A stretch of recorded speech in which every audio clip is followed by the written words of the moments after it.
وأصحابه وذريته وقرابته من الأنبياء والمرسلين ثم خصوصا لمؤلف هذا الكتاب الفاتحة.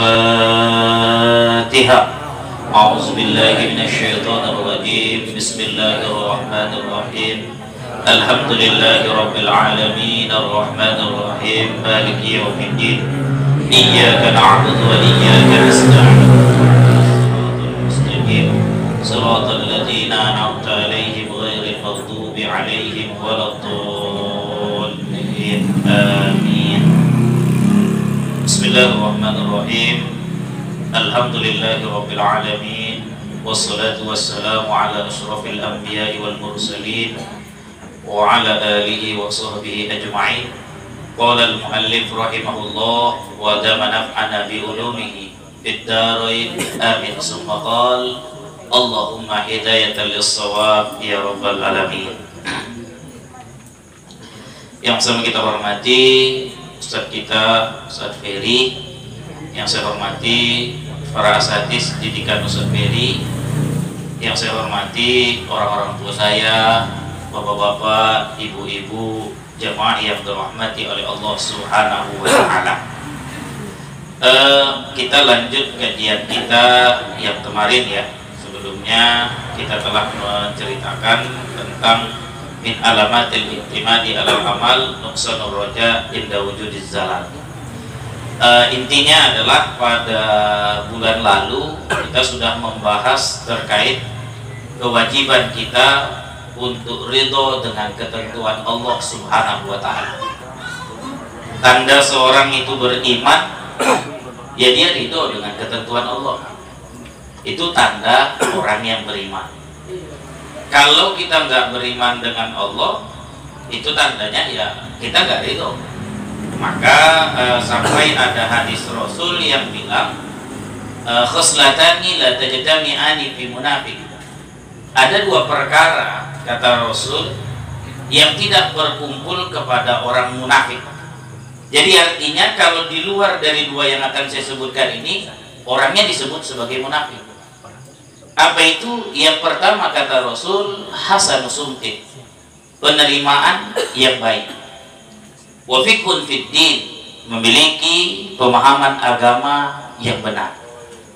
Jadi kalau kita bisa menerima dengan baik apa yang dihadirkan oleh Allah dalam kehidupan kita, apa yang diciptakan oleh Allah dalam kehidupan kita, itu tanda kita ridho. Wa fiqhun fid din, dan kita punya pemahaman agama yang benar. Kita dihadirkan oleh Allah satu masalah, kita paham ini kita terima karena kita adalah hambanya. Wa fiqhun fid din, masalah itu harus kita hadapi. Solusinya ada nggak dalam agama? Ada. Itulah yang kita jalani. Ini namanya adalah orang yang beriman. Jadi kalau ada orang dia menyatakan dirinya beriman, tapi ditolaknya semua apa yang dihadirkan oleh Allah, itu orang munafik. Kata Nabi, bukan kata saya, Pak. Contoh, Ustadz, dulu saya tuh tak punya asam urat. Sekarang ada asam urat saya. Setiap kali penyakit asam urat datang, dia murka. Inilah nyesel kali aku kemarin makan ati ampela yang dikasih wak itu, katanya. Kalau tahu aku dia buat yang pelak, gak mau aku jumpain. Itu tanda orang gak ridho itu. Kalaulah memang datang dan kemudian ada tiang pelak dan dia harus makan, lalu kemudian dia sakit asam urat, ya dia terima. Kenapa? Karena rangkaian kejadian itu atas izin Allah. Nah harus dia apa yang dia lakukan? Yang dia lakukan adalah dia berobat sambil dia berdoa kepada Allah Subhanahu wa ta'ala. Nah, ini sebenarnya kajiannya tauhid tapi berbasis tasawuf. Kenapa? Karena ceritanya akhlak. Tasawuf itu ceritanya akhlak. Nah, jadi ketika kita bisa menerima yang dihadirkan oleh Allah, lalu kita pelajari apa solusi yang diajarkan dalam agama, itu tanda kita beriman kepada Allah. Nah, sekarang kita lanjut. Judul kita adalah terkait dengan bersama dengan keinginan Allah. Kita punya keinginan, Pak? Punya. Allah punya keinginan? Punya keinginan terhadap diri kita. Mana yang terjadi? Ya tentu keinginan Allah. Kenapa? Karena Allah adalah Tuhan yang Maha Kuasa. Tapi kadang-kadang kita merasa keinginan kita yang lebih paten daripada keinginan Allah. Itulah yang menyebabkan kita menjadi sulit. Itulah yang menyebabkan diri kita menjadi sering sakit. Itulah yang menyebabkan diri kita menjadi susah. Kenapa? Karena kita merasa keinginan kita itu lebih baik daripada keinginan Allah. Ustaz, lihat keinginannya itu di mana? Lihat keinginannya itu ketika Allah hadirkan satu kejadian. Kita tuh pengen kejadian itu cepat selesai atau pengen kejadian itu lama. Ini contoh, saya ambil yang enak-enak aja. Ada orang kalau dia kerja kantor, begitu sudah masuk hari Senin, dia benci. Cepat kali lah datang hari Senin. Kenapa? Suntuk dia karena harus masuk kerja. Padahal itu keinginan Allah. Ya udah, kalau Allah datangkan Senin, ya dia semangat menerima hari Senin. Kenapa? Karena dia nggak akan bisa menolak kalau hari Senin itu dah datang. Contoh, Pak. Ada orang yang benci ketika dia datang kesulitan. Datangkan Allah dia kesulitan, lalu dia pengen kesulitan dia itu cepat selesai. Ini namanya irodatut tajrid nanti ya. Pengennya nyaman, tapi padahal sebenarnya dia harus melalui sebab-sebab. Ada orang yang pengennya nanti, dia ini pengennya udah nyaman ya dikasih oleh Allah, pengen dia yang sulit-sulit. Contoh orang pensiun. Saya suka waktu menceramahi dokter-dokter yang sudah pensiun. Itu di daerah Abdullah Lubis itu ada. Saya pernah diundang. Saya bilang, kadang-kadang kita ini kalau udah dikasih Allah enak, pengennya yang menyusahkan lagi. Contohnya adalah Bapak sudah pensiun, tapi Bapak berpikir bagaimana saya bisa kerja. Padahal ketika pensiun, duit udah ada, gaji tiap bulan. Harta selama kerja dikumpulin, udah kasih Tuhan waktu untuk beribadah, kok malah masih sibuk mikir mau kerja.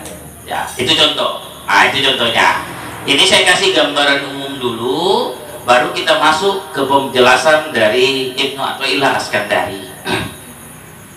Iradatu tajrid ma'iqamatillahi iyyaka fil asbab minasyahwatil khafiyah.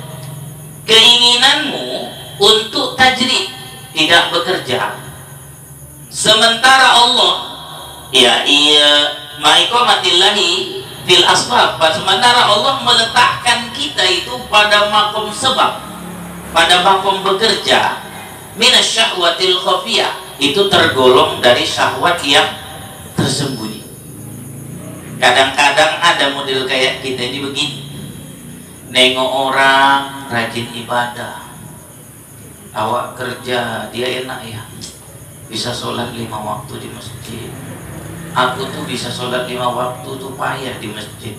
Kalaupun bisa subuh, ya kalau subuhnya nggak hujan, kalau hujan nggak jadi. Enak kali lah hidup kayak dia. Ini namanya syahwat khafiyah. Kelihatan dia dibungkus seolah-olah kita pengen dekat dengan Allah, padahal sebenarnya itu berisi syahwat, berisi keinginan. Allah yang menentukan kita bekerja, betul? Kenapa pula kita memaksa Allah memindahkan kita pada makom gak usah kerja? Maka ini yang perlu didudukkan. Nah, Ustadz, kenapa kok ceritanya ada syahwat? Ini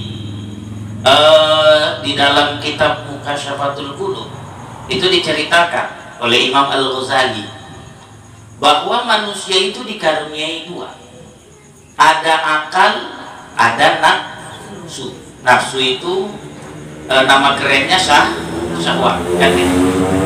Ketika Allah Subhanahu wa ta'ala ciptakan akal, Allah ciptakan akal, Allah itu kan panggil akal. Akal, ta'al, sini. Akalnya datang. Ketika akal datang, akal ditanya oleh Allah, man anta wa man ana. siapa kau dan siapa aku? Kata akal, anta rabbi wa ana abduka dhaif. Kau adalah Tuhanku dan aku adalah hambamu yang lemah. Lalu kata Allah, malaikat, bawa akal ini ke dalam surga. Lalu kemudian Allah ciptakan nafsu. Setelah Allah ciptakan nafsu, Allah panggil nafsu. Nafsu, sini, kata Allah. Datanglah nafsu tadi. Begitu datang, ditanya sama Allah, man anta wa man ana. Siapa kau dan siapa aku? Kata nafsu, anta, ana. Kau, aku. Itu nafsu. Malaikat, sini, kata Allah. Ini bahasa saya ya Bu, dibahasakan dengan sederhana. Benam nafsu ini ke dasar neraka selama 1000 tahun. Lalu kemudian setelah dia dibenam, bangkit, dipanggil balik. Man anta wa man ana. Ditanya sama nafsu ini, siapa kau dan siapa aku? Nafsu itu menjawab, anta, ana. Kau, aku ya aku. Lalu kemudian kata Allah, malaikat, benam nafsu ini di dalam dasar neraka selama 1000 tahun. Lalu kemudian dipanggil balik, nafsu, sini. Udah siap dibenam tadi, dipanggil, man anta wa man ana. Lalu nafsu menjawab, udah lemas dia, anta rabbi wa ana abduka dhaif. Kau adalah Tuhanku dan aku adalah hambamu yang lemah. Ini ada hubungannya seperti ini. Kalaulah kita punya akal yang baik, dikasih oleh Allah Subhanahu wa Ta'ala satu kejadian, kita nggak maksa-maksa cepat-cepat untuk pindah. Kenapa? Karena akal kita sudah memahami bahwa ini adalah ketentuan Allah.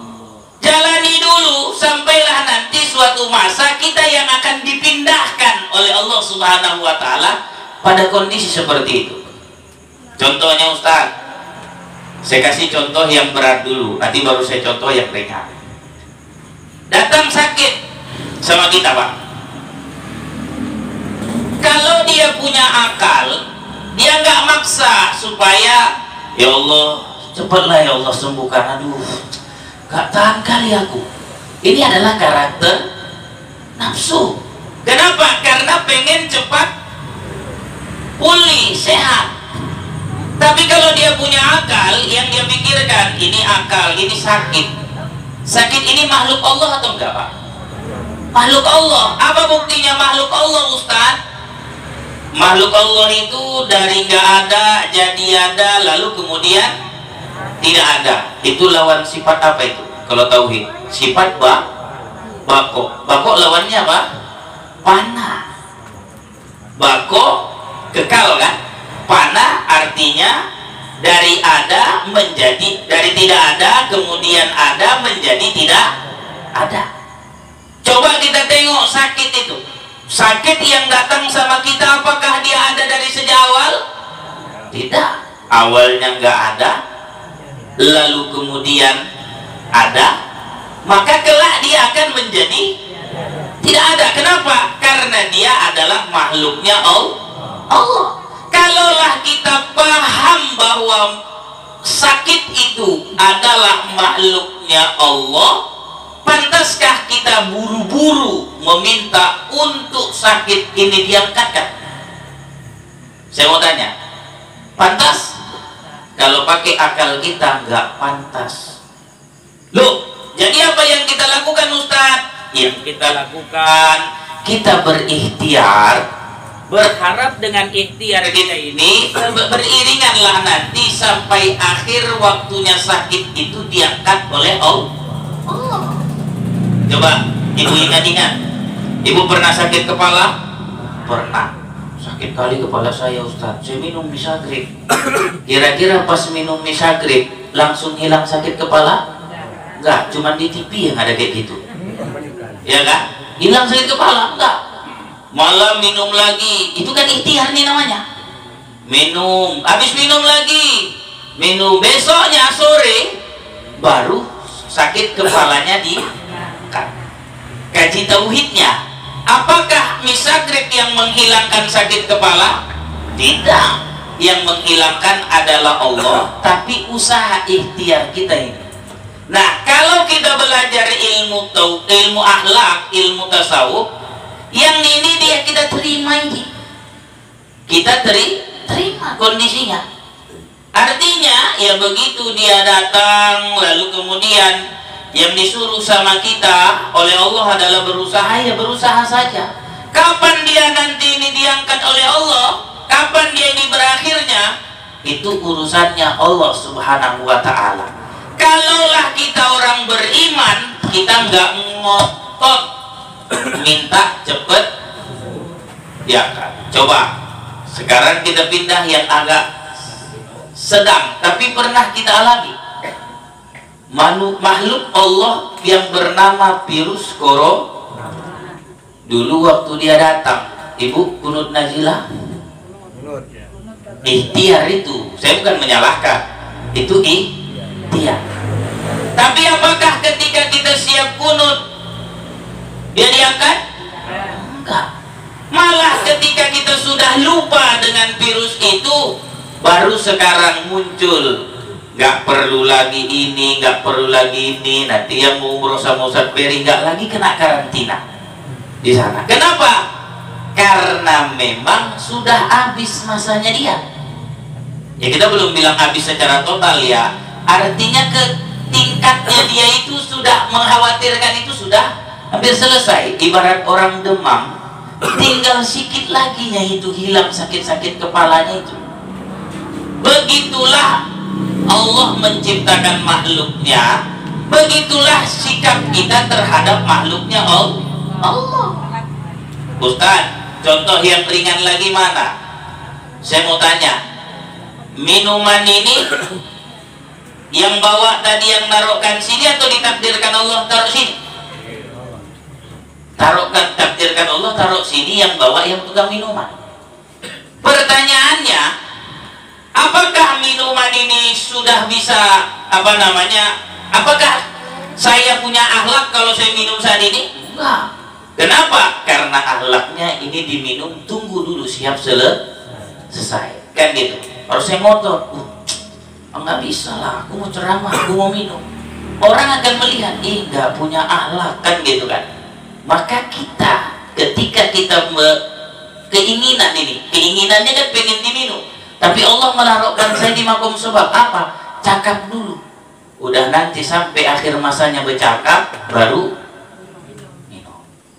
Sampai sini sudah paham Bu? Ini nafsu ini halus, dia syahwat khofiyah, syahwat yang tersembunyi, halus sekali nih, halus sekali. Kita sering ngalami ini. Ibu punya suami tukang ngorok, punya Ustaz. Keinginan ibu apa ya? Kalau bisa tidur itu senyap Ustaz, gak dengar. Dulu kan ada yang jenis ngoroknya gitu Pak, nggak ada ngebum-ngebumnya kan gitu kan. Datang kata ibu ini, aduh, kok inilah aku ditakdirkan Tuhan jadi suamiku ya. Aduh, kalau boleh aku memilih katanya. Kalau tahu lah aku sebelum nikah abang nih ngoroknya kayak gini, cek kita katanya kan gitu. Gak jadi kita nikah katanya.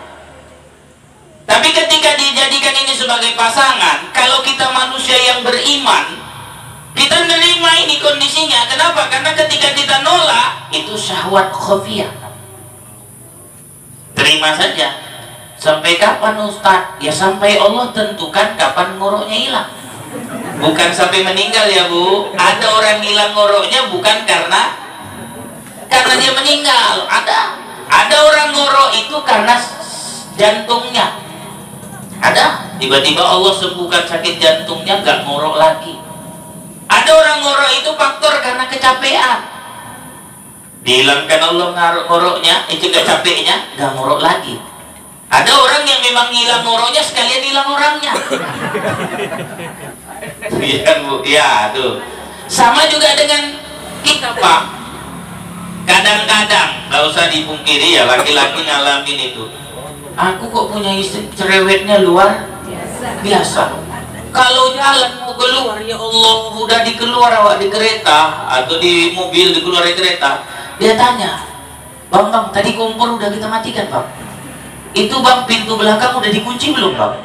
Kira-kira kipas angin tadi coknya udah dicabut belum? Dia bapak-bapak yang tugas meriksa itu biasanya bapak-bapak, jarang ibu-ibu. Masuklah awak, udah kereta, awak matikanlah kereta tadi, bukalah kuncinya, masuk ke dalam, ya udah ditutupnya pintunya, udahnya dicabut kabelnya, udahnya di ini, pokoknya semua yang kompornya udah mati, pokoknya semua yang diragukan istri sudah selesai. Lalu kita mau marah, ya Allah kok kayak gini lah bini yang dikasih sama aku. Nggak boleh pak, itu namanya syahwat khofiyah. Halus. Ini kaji tasawuf. Saya nggak ngajarin zikir-zikir bu. Dengan mengingat ini sebenarnya kita sudah ingat Allah. Maaf, saya aliran tasawuf yang bukan nggak percaya dengan zikir ya, bukan nggak mau ngamalin zikir. Tapi saya aliran tasawuf yang sifatnya menyadarkan, sadar diri kita. Ustaz, jadi bagaimana caranya supaya kami tahu ini keinginan Allah dengan keinginan nafsu? Cocok atau enggak? Makanya ada dalam syariat yang diajarkan Nabi apa namanya? Sholat istikharah. Kenapa ada sholat istikharah? Karena kadang-kadang keinginan kita itu berawal dari nafsu. Cumanya Ustaz, malas sekali ya waktu sholat istikharah. Harusnya kita selalu melakukan sholat istikharah. Punya keinginan, misalnya ini punya anak 5, yang 1 orang kaya, tiba-tiba kasih uang 1 juta. Itu uang 1 juta itu boleh nggak kita sholat istikharah Ustaz untuk memilih ini uangnya untuk apa? Bagusnya diistikharahkan, apakah beli baju atau nyumbang pesantren, kan gitu. Ya udahlah gitu kan. Nah ini kan sama-sama yang sunnah, sama mubah kan gitu. Ini bisa jadi sunnah juga baju ini untuk mempercantik diri supaya suami senang. Jangan pula di rumah dasternya koyak-koyak, kalau keluar dan bajunya bagus. Ini bapak yang ketawa daster koyak-koyak pengalaman itu mereka, ya kan? Nah ini boleh diistikharahkan Ustaz, boleh diistikharahkan, minta petunjuk sama Allah. Nah ini tujuannya apa? Menyelamatkan kita dari syahwat yang tersembunyi. Sebenarnya musuh yang terberat itu bukan setan, tapi adalah nafsu. Cuman Quran bilang itu setan. Kenapa? Karena setan selalu kolaborasi sama nafsu. Yang namanya kompak itu lebih kuat dibanding satu. Setan itu nggak bisa ganggu kita kok kalau nggak dikompainya nafsu. Ustaz tahu dari mana? Itu kan pernah terjadi pada kisah zamannya Nabi Isa. Saya nggak tahu bulan lalu saya ceritain atau enggak ya. Kalau udah diceritain mohon maaf, saya cuma mengulang saja. Jadi di zamannya Nabi Isa itu ada perempuan tukang buat roti, suaminya yang jual roti. Jadi perempuan ini kalau dia masak adonan rotinya tadi, penentu kapan masaknya pakai sholat sunnah. Zaman Nabi Isa pakai sholat dia. Kalau dia udah melakukan sholat berapa rakaat, taulah dia itu rotinya masak. Nah, ini modelnya kayak gini dia, nggak model macam awak pakai jam, dia pakai sholat. Jadi pas itu sholatlah dia. Setan ini kan gondok nengok orang yang sholat. Jadi datang setan itu berubah wujudlah dia. Wujudnya diubah jadi nenek-nenek tua. Sholatlah tadi perempuan yang habis manggangkan roti, sholatlah dia. Tahu dia kalau siap nanti sholat, masaklah rotinya. Datang nenek tua itu ngomong dari jauh, roti kau angus itu roti kau, nggak sayang kok nanti suamimu nggak bisa jualan. Dibasahkan seperti bahasa saya ya. Lalu kata perempuan tadi, enggak, aku sudah tahu adatnya roti itu akan masak kalau aku siap sholat. Ini pasti adalah bujukan setan. Dia lanjut sholatnya. Begitu lanjut sholatnya, setannya gondok. Enggak pengaruh, dibilang rotinya angus. Lalu kemudian setannya tadi pala lagi, Tio. Ini harus kuganggu ini. Nampaknya anaknya kecil sedang main-main. Pala setan itu diangkatnya anaknya tadi. Taruhkannya di atas tungku tempat api tadi. Biar nanti kalau anaknya menjerit nangis, pasti dia berhenti sholat.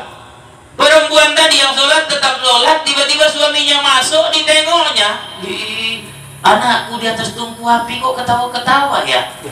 Nggak nangis katanya kan gitu. Diturunkannya anaknya, pergi dia ke Nabi Isa, diceritakan kejadian yang ada, dia pun pulang ke rumah sama Nabi Isa. Saat itu istrinya udah siap sholat. Lalu diceritakannya, wahai istriku, tadi aku pulang kemari, anak kita tuh di atas tungku api dalam keadaan ketawa-ketawa, nggak nangis. Kuceritakan kepada Nabi Isa, dia ingin ketemu denganmu dan bertanya, apa yang kau lakukan sehingga anak kita bisa mengalami seperti itu. Jadi ketika itu ditanya, wahai ibu, apa amalan anda? Yang pertama katanya, aku nggak pernah lepas dari suci. Artinya kalau bahasa kita rajin berwudu. Yang kedua, setiap kali aku melihat orang dibawa ke rendah, itu terasa berat, maka aku nggak pengen memberatkan orang lain. Ya kalau zaman sekarang nggak terasa Pak, karena ini ambulan. Kalau dulu kan tandu dia kan terasa itu. Saya ada 3 kali menandu, ikut nandu. Pertama meninggal nenek, adik mama saya 2, itu terasa berat. Besinya aja barangkali berat, ditambah lagi orang yang meninggal kan gitu. Dia nggak pengen menzolimi orang lain kan gitu. Yang ketiga, dia bilang dia nggak pengen menyakiti hati orang lain. Lalu kata Nabi Isa, andai kau laki-laki, kupastikan kau nabi. Ingat ya, Nabi sama Rasul beda. Kalau Rasul menyampaikan dakwah, kalau Nabi kan enggak.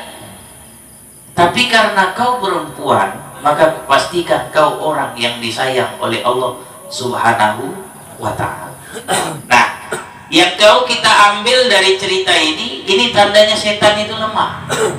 Setan itu nggak punya kekuatan kecuali kolaborasi sama nafsu. Itu yang terjadi buat kita di Ramadan.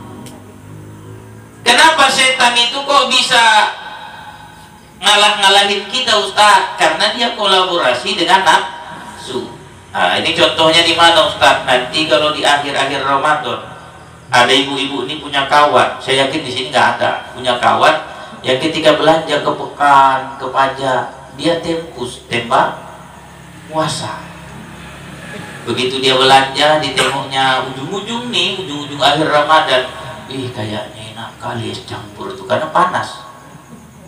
Makan dia. Nah, itu kenapa dia mau makan? Karena kolaborasi setan sama nafsu. Udahlah. Nanti kan kalau pulang tinggal lap-lap aja bibir tuh. Tengok suami, puasa kok agak lemas-lemas kan sedikit puasa.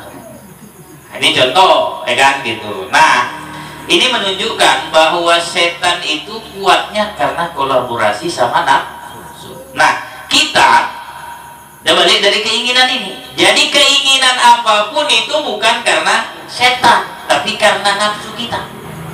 Maka kalau kita ingin, ada orang nggak pengen bekerja, pengennya keinginannya nggak bekerja, keinginannya irodatul tajrid, pengennya udahlah nggak usah kerja.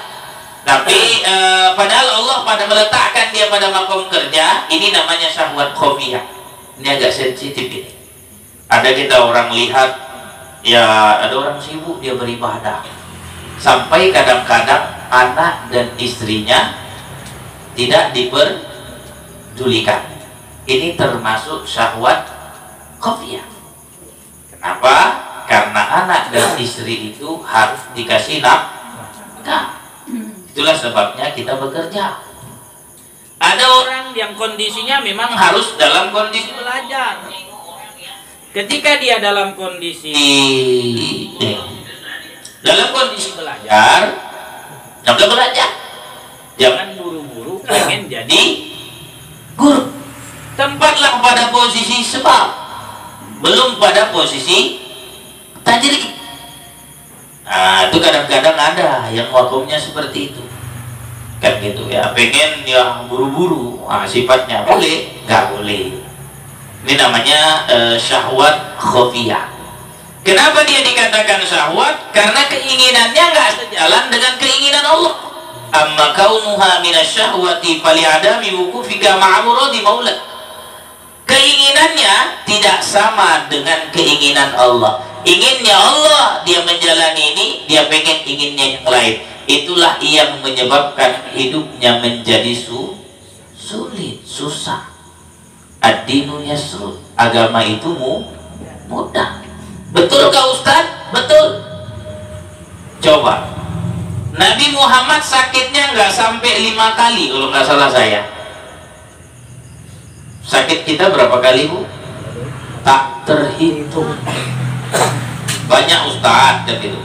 Sakit Nabi Muhammad kok cuma 5 kali? Karena Nabi Muhammad hidupnya nggak ngikuti syahwat. Kita kenapa sakitnya kok banyak kali Ustaz? Karena ngikuti syahwat, keinginan. Ya syahwat ini bukan maksudnya hubungan seksual ya. Syahwat ini nafsu, keinginan. Nengok kawan punya kulkas, awak pengen kulkas, duit gak ada, akhirnya maksa kredit gak bisa dibayar, akhirnya hidupnya jadi Oke, itu syahwat atau enggak? Syahwat. Sama kayak kita kan Pak, pengen juga kadang hal-hal seperti orang lain, akhirnya melakukan hal-hal yang curang, hidupnya sulit. Lalu kita bilang ini ujian dari Allah, cepat kali bilang ujian, padahal yang membuatnya itu adalah kita sendiri. Ini namanya terpengaruh sama syahwat. Maka kalau kita tergelincir kepada keburukan, segeralah kembali kepada Allah. Tergelincir dalam syahwat, segeralah kembali kepada Allah. Nah, kajinya sederhana, tapi ini menyadarkan kita. Hati-hati ya, pokoknya kita yang tahulah itu berurusan dengan hal-hal yang terkait dengan syahwat. Kita pengen hidup nyaman, padahal Allah inginnya kita hidup dalam keadaan belum nyaman, bukan kurang nyaman. Kita ngelihat orang, anak si anu 3, satu udah PNS, anak awak 3, samanya usianya, tapi kok anak awak ya cuman kerja, mohon maaf, kerjanya di pabrik. Lalu kita ngeluh, nak kau sama sekolah, kok dia jadi ini, kok nggak jadi ini, gitu. Itu namanya syahwat. Harusnya kita terima. Kenapa? Karena itu yang dihadirkan oleh Allah kepada anak kita, lalu kita didik. Yang terpenting bukan berapa gaji yang didapat, tapi yang terpenting berapa kualitas, berapa bagus kualitas imannya kepada Allah. Itu dia Pak, kualitas iman. Kualitas iman itu mana Ustaz? Itu yang dicontohkan sahabat, sabar saat diuji, bersyukur saat diberi kenikmatan, dan ridho dengan ketentuan Allah. Ini kalau ada sama kita ini, tenang hidup kita. Tenang Ustaz, iya. Sabar awak diuji, ya udah sabar. Kenapa kok suruh sabar Ustaz? Karena bau, yang namanya ujian itu ada batasnya. Ujian ada batasnya. Kenapa kita harus syukur Ustaz? Karena setiap waktu demi waktu itu ada karunia yang diberikan oleh Allah. Termasuk saat kita sakit. Sakit kan bagian dari ujian. Wala nabluwannakum bisyai'in minal khaufi wal ju'i wa naqsim minal amwal wal anfus. Sakit bagian dari ujian. Tapi sakit itu kadang-kadang terus mengalami perbaikan. Tapi pernahkah kita bersyukur kepada Allah? Jarang. Sakit kepala Pak Ustaz, tapi sakit kepala hari ini lebih ringan dibanding sakit kepala kemarin. Pernahkah kita bersyukur kepada Allah? Kadang-kadang lupa Ustaz, atau lebih banyak lupanya. Maka saya ingatkan pada minggu lalu kata Umar bin Khattab, sebenarnya lebih berat syukur ketimbang sabar. Kenapa? Karena step demi step, waktu demi waktu dalam kehidupan kita itu penuh nikmat yang diberikan oleh Allah. Nah, maka kalau seandainya kita disuruh menghitung nikmat Allah, la tuhsuha, tak mampu kita menghitung nikmat Allah. Kenapa? Karena memang kita nggak sadar kalau Allah kasih kita ini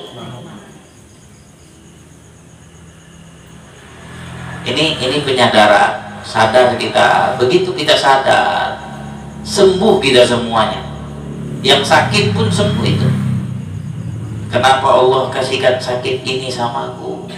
Ini karena karunia yang diberikan oleh Allah Subhanahu wa Ta'ala. Ada hal-hal lebih yang diberikan oleh Allah Subhanahu wa Ta'ala. Ustaz, kenapa lah Allah kasih aku suami yang tiba-tiba kondisi ekonominya kok menurun saat ini? Ternyata Allah ingin mengasih tahu seberapa sayang kita sama suami kita, seberapa besar jalur rezeki yang Allah berikan. Ternyata potensi rezeki itu ada di kita. Dulu yang kerja suami, tiba-tiba suami mengalami penurunan ekonomi, pendapatan, ibu akhirnya jadi jualan. Ternyata Allah munculkan karunia, ibu jago rupanya masa ini, masa itu, jualan ini, jualan itu. Dulu pangkutangan sama suami, karunia enggak? Karunia. Tapi Ustadz kan pengennya macam ibu-ibu yang di sana itu, Ustadz, kemana-mana bawa tas besar. Inginnya kita itu syahwat. Coba tanya ibu-ibu yang bawa tas besar itu, gak enak juga macam kami. Kenapa? Karena penuh kekhawatiran sama suami, duitnya banyak, agak takut-takut juga awal. Kadang-kadang gak pulang, kemana itu? Bawa tas besar pun kalau isinya nggak ada, yang ada cuma nanti kalau datang wirid tengok sisa buah, masukkan dalam tas. Paling itu intinya katanya. Nah kita misalnya ternyata kita ditakdirkan oleh Allah sebagai istri yang harus bekerja membantu suami. Ini kan namanya sebab ini. Ya saya yakin semua ibu-ibu kalau misalnya di sini ada yang kerja, kan pengennya ya di rumah aja lah Ustaz, nyapu.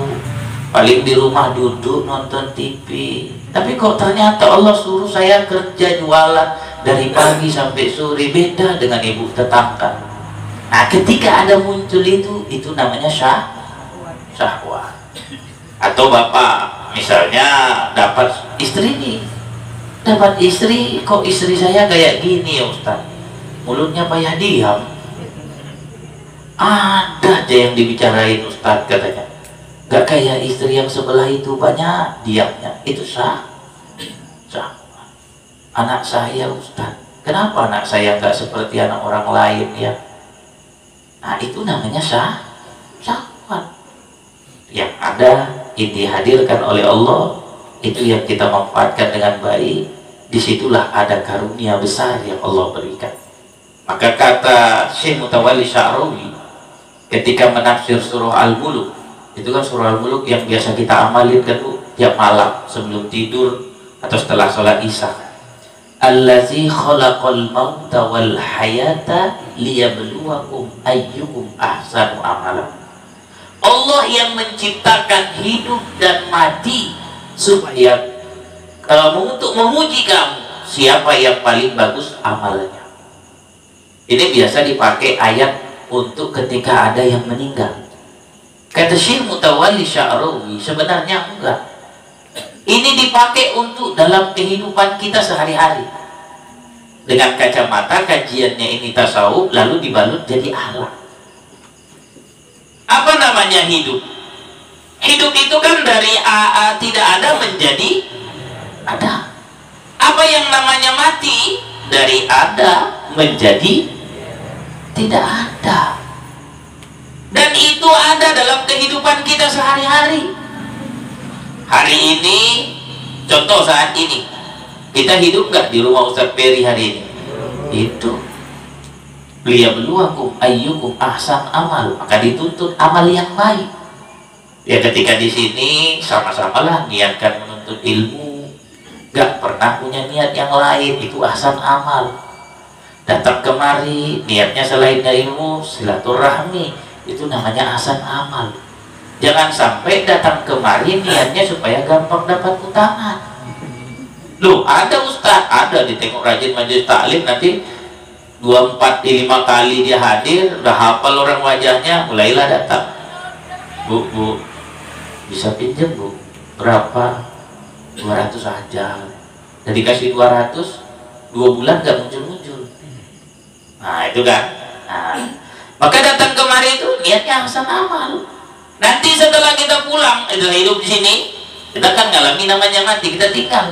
Ya karena di sini datangnya niat untuk ilmu, keluar dari sini niatkan mengamalkan ilmu. Nah, itu dia. Maka kalau kita sadar sampai sini, ini namanya menggunakan akal. Selamatlah kita dari belenggu syahwat khofiyah. Lalu kemudian wa iradatukal asbab ma'ikomatillah iyyaka fit tajrid inihadatun anil himmatil aliyah. Keinginanmu ya untuk berada pada makom asbab, sedangkan Allah menginginkan kamu pada makom tajrid, itu adalah penurunan cita-cita dari harapan untuk mendapatkan rahmat Allah Subhanahu wa ta'ala. Ini sering ini pada diri kita. Ada orang yang dulu jualan lalu nggak bisa jualan, pengennya kayak mana ya caranya supaya bisa jualan. Kalau kami dulu yang punya travel umroh, yang bergerak di bidang umroh, pengennya itu ya Allah cepet lah itu supaya bisa berangkat umroh. Padahal Allah sedang meletakkan kami saat ini pada makom tajrid ketika itu. Apa? Disuruh banyak ibadah. Dan ini kalau nggak salah gara-gara makom tajrid ya kan? Kalau umrohnya aktif, ini udah ada belum? Ini kan mulai ke awal Covid ya? Udah lama juga? Oh udah lama, alhamdulillah. Berarti saya yang dapat informasi ya. Saya kira karena nggak ada kegiatan lalu dibuka. Nah, misalnya buat pengajian seperti itu, ini namanya makom tajrid. Ketika kita sedang dalam keadaan tenang dibuat oleh Allah, lalu kita pengen pindah kepada makom yang sebab, nah ini namanya penurunan cita-cita. Kalau misalnya kayak bapak yang tua ternyata sudah diberikan oleh Allah kesempatan untuk beramal ibadah, itu namanya makom tajrid. Jangan berpikir bagaimana aku bisa bekerja, punya investasi banyak, itu namanya makom sebab. Nah kalau sudah tua dan memang sudah diletakkan pada makom tajrid, terimalah kondisi itu. Nah, juga gambarannya ya, gambarannya. Jadi ya saya nggak berani menceritakan contoh dalam kehidupan saya, tapi saya ngalamin ini gitu. Nah, tapi kalau saya ceritain, ini sekedar tahadus bin nikmat. Jangan dianggap saya membangga-banggakan, tidak. Alhamdulillah ya karena dia baru sehat. Saya punya anak dari lahir pipisnya dari pusat. Baru selesai operasinya 2 bulan yang lalu. Itu yang saya nggak bisa datang kemari Ustaz. Anak saya itu sekarang usianya 7 tahun. Dari lahir, dari dalam perut itu punya persoalan. Disuruh dokter digugurkan, istri saya nggak mau karena cerita kawan-kawannya sakit di kuret. Ya sudah, saya belum belajar kitab, artinya udah belajar kitab ini tapi belum diamalin, saya diam. Begitu anak itu lahir, mertua saya nangis. Kenapa? Karena kondisi cucunya seperti itu. Saya bilang sama istri saya, kamu nggak usah nangis, saya bilang. Karena ini yang dihadirkan oleh Allah, kita terima. Tugas kita ngurusin dia sampai dia besar, saya bilang. Bahasa lainnya sebenarnya sampai dia hidupnya sampai mana? Karena prediksi dokter nggak sampai usia 2 tahun anak ini. Itu prediksi dokter. Ya udah, saya bilang kita urus saja, saya bilang. Kita nggak usah mikirin ini kapan sembuhnya, enggak. Berobat di sini ternyata nggak ada katanya, disuruh kirim ke Jakarta, sampai di Jakarta 2 bulan tinggal di sana. Nggak ada hasil apa-apa, pulang ke Medan. Ya udah, saya bilang ya, karena nggak kita ketemu, ya kita nikmatin aja ini, saya bilang. Lalu saya nikmatin, itulah saya ketemu dengan Radio Al-Fatih. Saya nyampaikan tausiah, tiba-tiba ada salah satu operatornya perawat. Saya ngobrol, cuma nggak tahu apa sebabnya ngobrol tentang anak saya. Loh Ustaz, kita kan punya pendengar radio, dokter yang ngurusin kayak gini. Oh iya, saya bilang, saya nggak tahu. Saya cuma pada posisi itu menerima ya makom saya, ya makomnya makom tajrid, diterima aja kondisi ini gitu. Ya udah saya terima, ya udah ketemu. Dia sendiri pun nggak menduga apa yang dilakukannya. Dia cuma proses aja, kayaknya ini cocok, ini prakteknya, ini dari ilmu saya jenis-jenisnya kayak gini, dipraktekin gitu. Orang bilang jangan-jangan itu jadi kelinci percobaan dokternya. Saya bilang dokter itu ngomong juga atas izin Allah. Saya ridho dengan ketentuan Allah. Sudah kita praktek. Dokter memperkirakan setiap kali pelatihan itu 2 minggu. Ternyata setiap 1 minggu anak itu berhasil. Dokter memperkirakan ini harus tesnya lama ini, katanya ada yang dipotong ini. Ya sudah, saya ikhlas gitu. Karena yang saya pikir tidak akan keluar dari mulut dokter itu kecuali atas izin Allah. Ini itu aja ngomongnya. Akhirnya dokter itu sampai semalam Kamis pas periksa, dia bilang, ya Allah Pak, saya nggak duga, katanya. Ini karunia besar buat saya nggak duga kalau anak ini bisa seperti ini, katanya. Ya saya bilang, saya nggak tahu, ini la haula wala quwata illa billah. Nah ini dia fungsinya. Kalau kita diletakkan oleh Allah pada makom tajrid, terima. Kalau kita diletakkan oleh Allah pada makom asbab, terima. Jangan pernah kita menuntut untuk keluar dari itu. Kenapa? Karena nanti bisa menjadi syahwat khofiyah, syahwat tersembunyi. Kalau syahwat tersembunyi itu nyusahkan. Ibu gak punya uang tapi kredit, tiba-tiba buatnya nggak cukup, itu namanya syahwat khofiyah itu. Agama menganjurkan, bukan dilarang ngutang ya, boleh ngutang, tapi tengok-tengok berdasarkan kemampuan. Jangan memprediksi, wah masih bisa itu, masih bisa. Jangan, punya ilmu dulu baru dilakukan. Kalau kita berada pada makom tajrid, ya terima. Istri saya sampai sekarang nggak duga. Dan termasuk hal yang terbesar yang saya alami juga. Ini saya ceritain sedikit ya. Istri saya kena COVID, stroke bu. Stroke-nya di sini, di otak.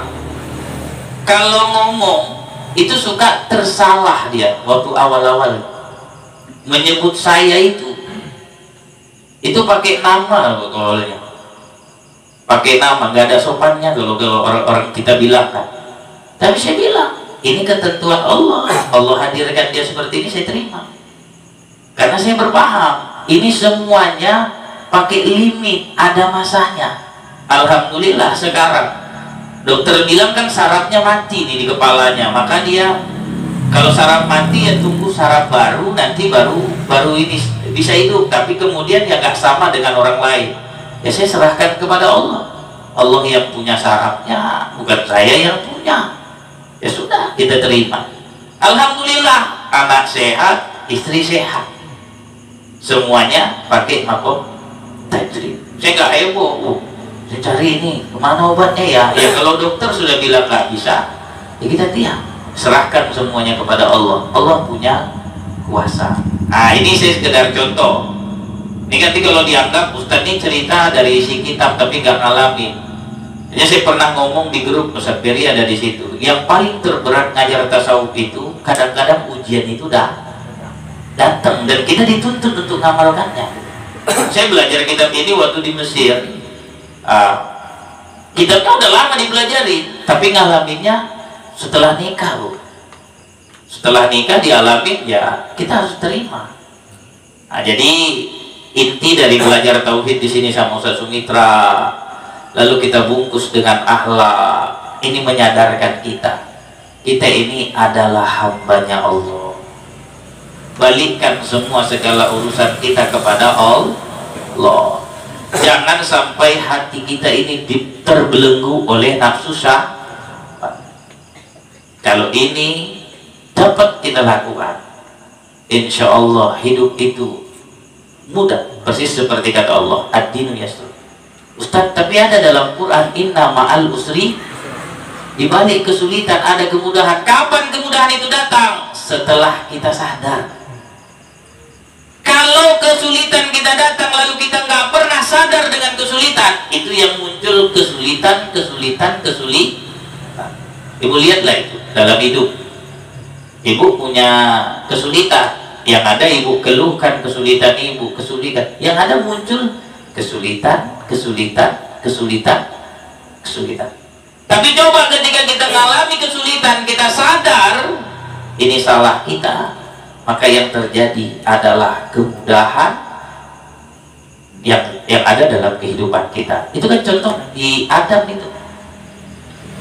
Nabi Adam keluar dari surga karena apa? Makan buah huldi. Begitu dia keluar, pakaiannya lepas, turun ke bumi, dipisah dengan istrinya. Sulit nggak itu? Sulit lah, ya kan Pak? Ya buat bapak yang atau buat ibu yang sudah tidak bersama dengan suaminya meninggal atau misalnya terjadi perpisahan, itu kan terasa berat itu. Berat lah Ustaz, mirip macam lagu baru sekarang. Oh aku rasakan, katanya, tak punya istri rasanya kesepian, kan gitu kan? Sulit Ustaz, kan gitu. Nah ini dia namanya, ini diuji oleh Allah Subhanahu wa ta'ala. Nabi Adam gitu ngalami, dipisah dia. Lalu bagaimana Nabi Adam bisa ketemu dengan istrinya? Nabi Adam tarik ke dalam. Dia menyadari bahwa ini bukan salah kalau kaji tauhidnya, tapi Nabi Adam yang merasa bersalah. Dia merasa bersalah, maka doanya Rabbana zolamna, ya Allah kami telah berbuat zolim pada diri kami.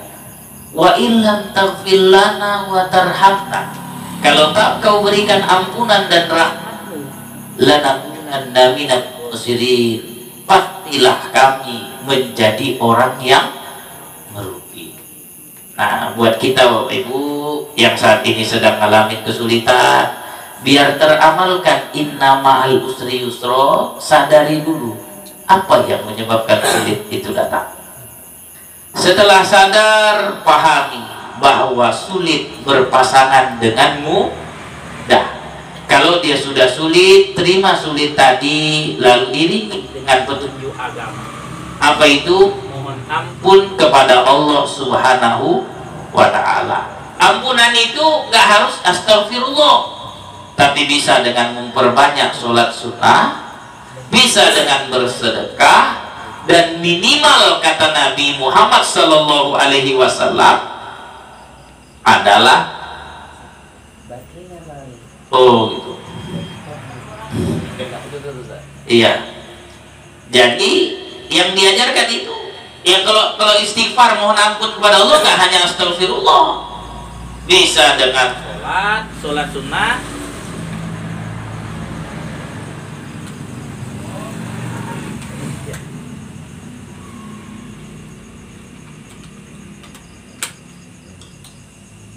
Ya, istighfar itu bisa dengan sholat sunnah, bisa dengan sedekah, bisa dengan sholawat, dan bisa dengan mendoakan orang lain, dan bahkan dengan niat tak ingin buat zalim sama orang lain. Itu seminimalnya. Nabi yang bilang, man asbaha la yadwi zulma ala ahadin ghufira lahu ma jaa. Siapa yang sejak pagi hari, karena tak subuh ya, subuh berarti pagi hari, tidak berniat buat zalim sama orang lain, diampuni Allah dosanya yang telah lalu. Kalau sudah dapat ampunan Allah, kesulitan akan diangkat, kedukaan akan dihilangkan oleh Allah, dan kita dapat rezeki yang tak disangka-sangka.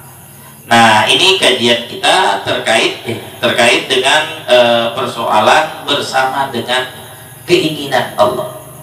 Kita lihat inginnya Allah. Kalau sedang sakit, ya berarti inginnya Allah sakit. Maka cara kita ketika sakit, berikhtiar kita. Tapi ada nasihat ulama sufi dalam Hikayatus Sufiyah. Ini saya sampaikan tadi di masjid yang di sana ya Jahrun ya di sana saya sampaikan, jangan minta, kata ulama sufi ya, bukan saya, kata ulama sufi, saya lupa namanya, jangan minta sehat, tapi mintalah diberi kekuatan. Saya waktu itu bingung, apa nih maksud ulama sufi ini dalam kitab Hikayatus Sufiyah? Jangan minta sehat, tapi mintalah kekuatan. Baru saya baca di bawah.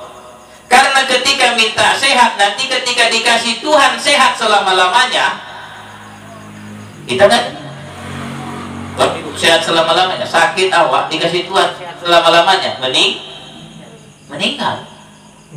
Ya Allah, sehatkanlah mama kami. Mohon maaf nih contoh, sehatkanlah dia ya Allah. Tak tahu rupanya sehat selama-lamanya, meninggal kan sehat selama-lamanya, gak ke rumah sakit, gak minum obat, ya kan? Jadi diajarinya apa? Mintalah diberi kekuatan, kekuatan menghadapi sakit itu, karena setiap sakit pasangannya adalah sehat. Memang sehalus bahasanya, tapi saya pikir pakai logika benar juga gitu. Kita minta sehat, ya ujung-ujungnya dikasih sehat selamanya. Nggak terima juga nyawa, kan begitu kan? Begitu meninggal, wah ini suamiku lah yang paling baik, katanya kan gitu. Tapi 7 bulan kemudian dapat lagi yang baru. Nggak juga ya. Ya itu sekedar ini aja contoh yang saya sampaikan, yang mudah-mudahan memberikan manfaat buat kita. Kalau ada yang ingin bertanya, saya persilahkan. Barangkali yang saya jelaskan ini Ustaz halus, terlalu halus sampai saya nggak paham, gitu. Boleh silakan ditanya. Atau ada yang Ustaz ini bahasanya belit-belit, tolong jelaskan lagi, saya jelaskan. Iya, silakan.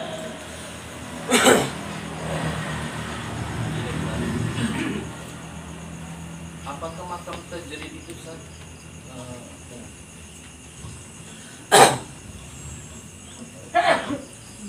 Saya izin yang bertanya Ustaz. Iya. Apakah makom tajrid itu Ustaz bisa dicita-citakan Ustaz? Sedikit saya ingin berbicara Ustaz. Saya kan punya teman Ustaz. Saya bergaul dengan teman saya itu adalah alumni Santri Lirboyo kan gitu Ustaz.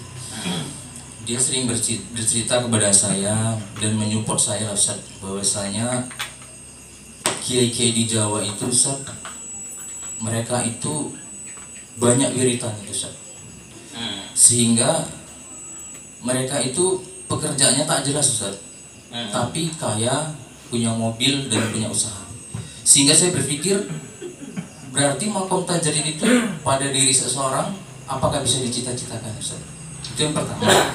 Dan yang keduanya Ustaz, manakah yang lebih mulia pada diri seseorang Ustaz? Apakah berada di makom asbab ataukah berada di makom tajrid? Kemudian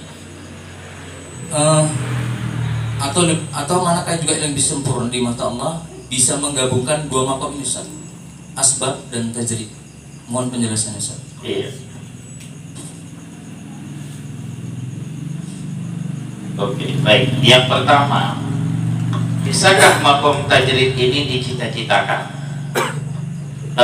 Teringat kata Syekh saya yang waktu belajar di Al-Azhar ya, dia bilang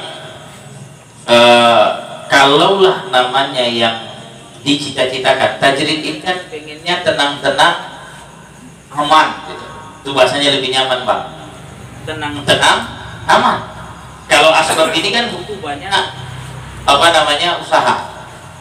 Kalaulah kita pengennya kayak gitu, itu ada syahwat khafiyahnya, ada syahwat yang tersembunyi. Kenapa? Karena kita cita-citakan. Padahal kalau nanti Allah ingin, Allah bisa pindahkan kita tanpa perlu pakai usaha yang berat. Ini namanya kalau dicita-citakan itu kan pakai usaha yang berat. Ini kan gini. Ini yang kalau orang belajar law of attraction, LOA, itu ilmu barat itu.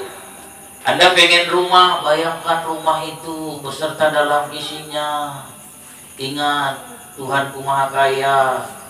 Insya Allah nanti tahun depan aku dapat rumah, rumahnya dibayangkan.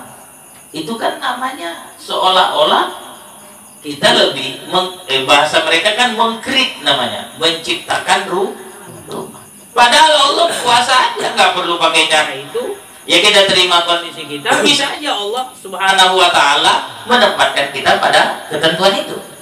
Kalaulah kita bisa mengkrit, menciptakan seperti itu, seolah-olah akal kita lebih hebat dari Allah.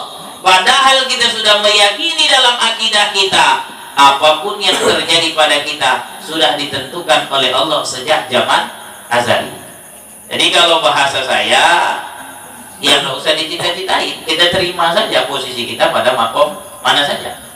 Kayak tadi yang abang contohkan ya, ada di sana zikir, tiba-tiba dapat rumah dan dapat ini, itu kan namanya syahwat.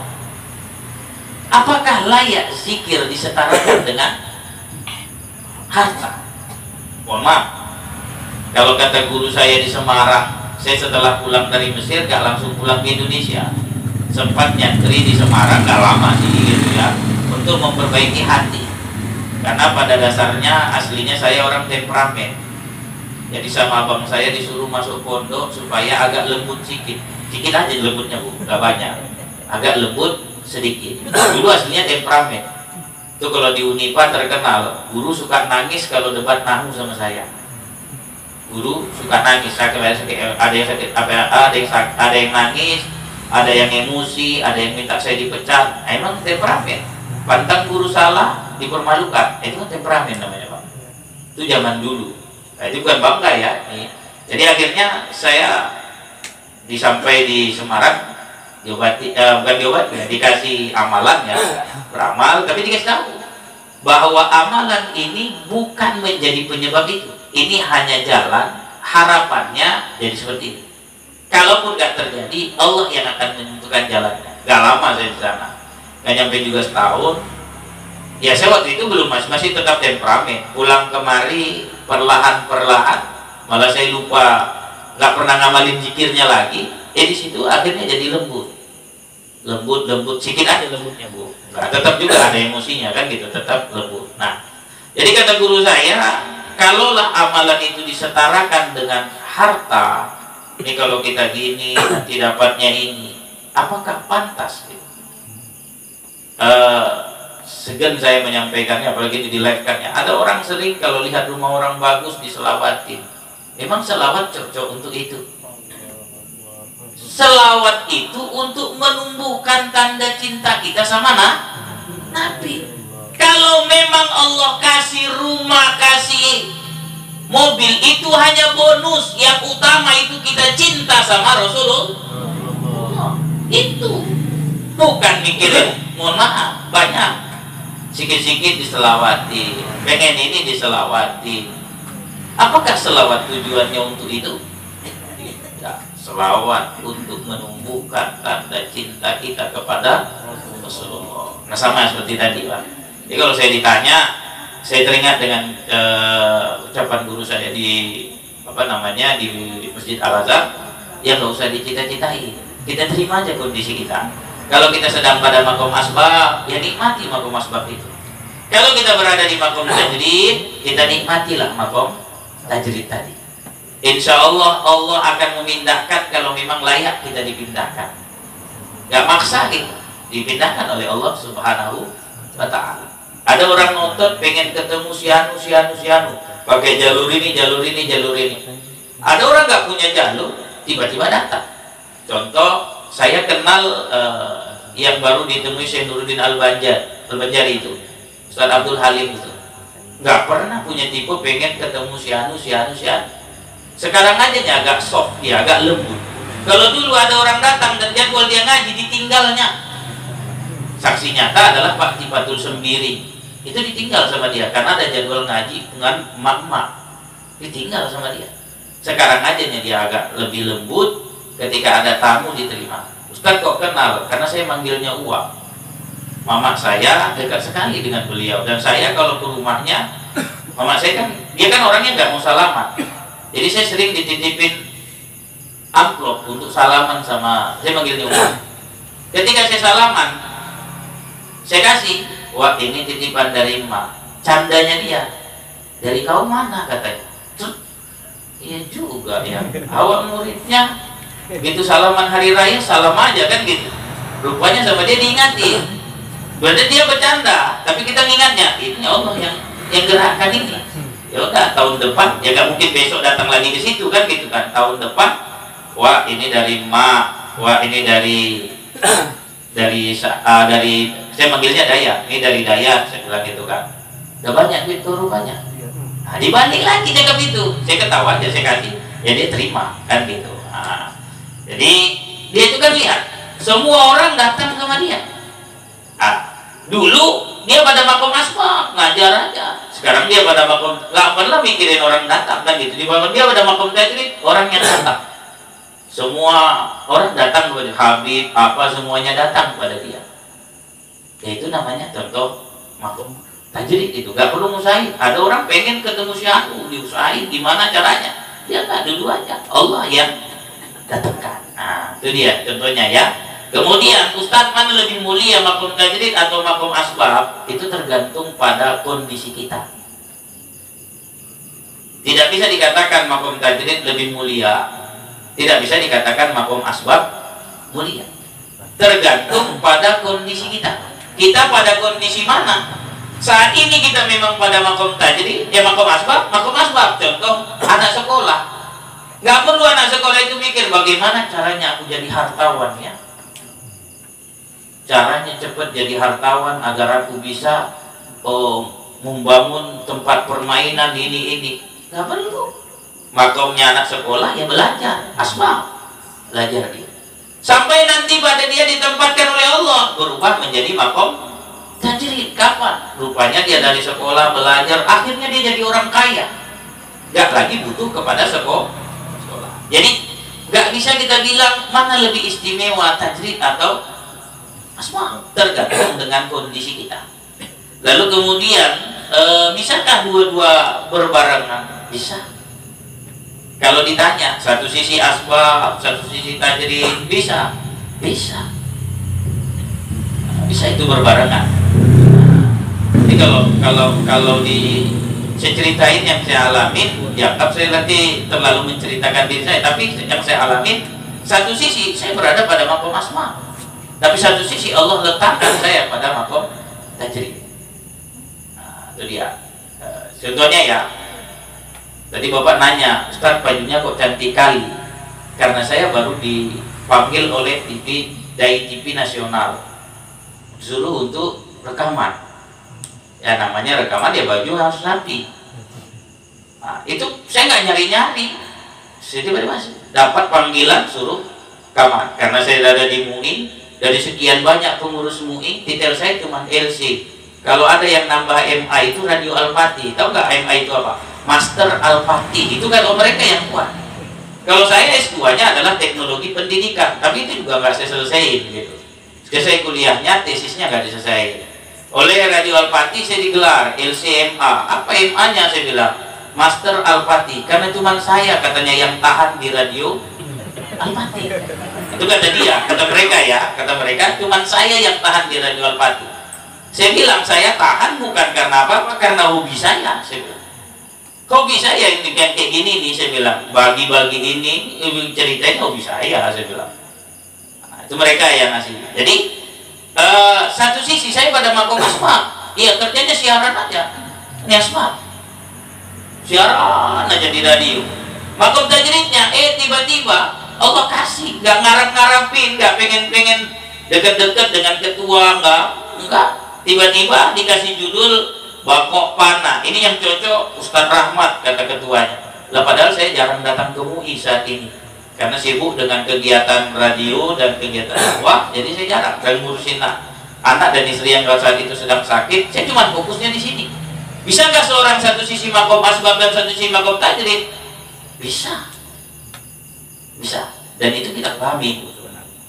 Nah, jadi memang ya kalau belajar tauhid berbasis tasawuf, tapi bukan zikir ya, berbasis penyadaran diri. Tasawufnya arahnya akhlaki gitu, bersifat akhlak. Nah, kita ini ngalaminya seperti ini, mendekatkan diri kepada Allah, tapi maknanya adalah zikrullah. sadar kita kepada Allah, bukan zikirnya ya qayyum ya qayyum ya qayyum, bukan, tapi dia pemaknaan zikirnya menyadari akan Allah Subhanahu wa Ta'ala.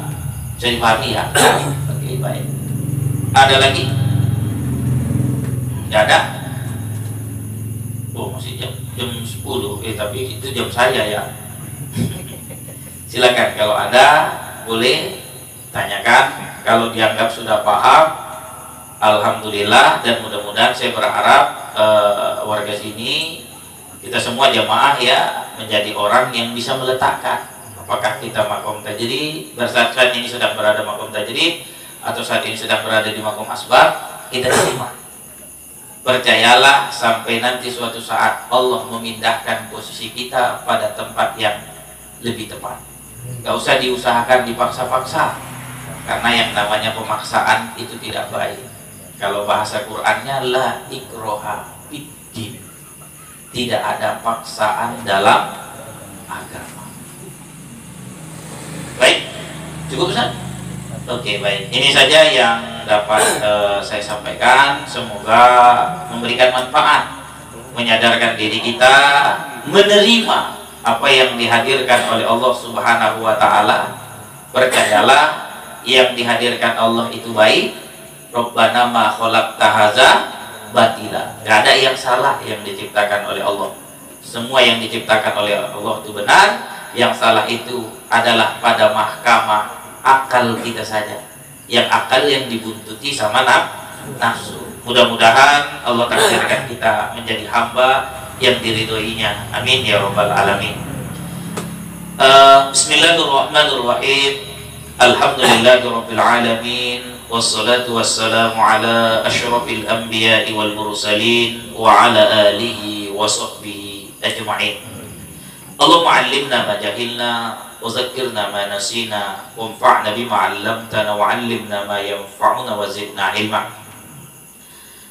Allahumma ja'al jam'ana hadza jam'an marhuma wa tafarruqana min ba'dihi tafarruqan ma'suma wa la taj'al fina wa la minna wa la 'alaina syaqiyyan wa la mahruma. Ya Rabbi bil Mustafa balligh maqasidana wa fil lana ma madha ya wasi'al karam. Allahumma balligh wa awsil wa sabbit sawaba ma qara'nahu fi hadzal mahalli minal Qur'anil 'azim. Hadiyatan minna ila ruhi nabiyyinal karim Muhammadin sallallahu alaihi wasallam wa ala alihi wa ashabihi wa zurriyyatihi wa qarabatihi minal anbiya'i wal mursalin. Summa khususan li almarhum Fendi bin Sangat wa Teguh Haryanto bin Haji HM Paijo, Haji Muhammad Paijo, anta'lam ismi kulli wahidin min umma doktor wa tamman ya arhamar rahimin. Allahumma fir lahum warhamhum wa'afihim wa'fu anhum wa akrim nuzulahum wa wasi' madkhalahum wa aghsilhum bil ma'i was salji wal barad wa naqqihim minaz zunubi wal khataaya kama yunaqqas sawbul abyadu minad danas. Allahumma ja'al 'amala salihahum anisahum warjilhu ni'matan wa ghufratan wa nuran wa sa'atan fil luhud.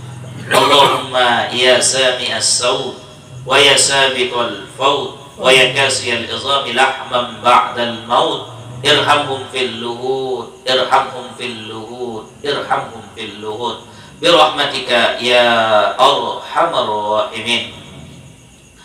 Allahumma ij'al qabrahum rawdatan bir riyadil jannah wa la taj'al qabrahum kufratan min kufarin niran. Allahumma arhamhum idza tatayaratis suhuf wa khaffatil mawazin. Allahumma arhamhum idza tatayaratis suhuf wa khaffatil mawazin. Allahumma arhamhum idza tatayaratis suhuf wa khaffatil mawazin. Allahumma ja'alhum bi rahmatika mimman yastalimu kitabahu bil yamin wa la taj'alhum bi rahmatika mimman yastalimu kitabahu bil shimal. Waj'alhum bi rahmatika mimman yastadillu tahta dhilli arsyika la yawma illa dhilluk bi rahmatika ya arhamar rahimin.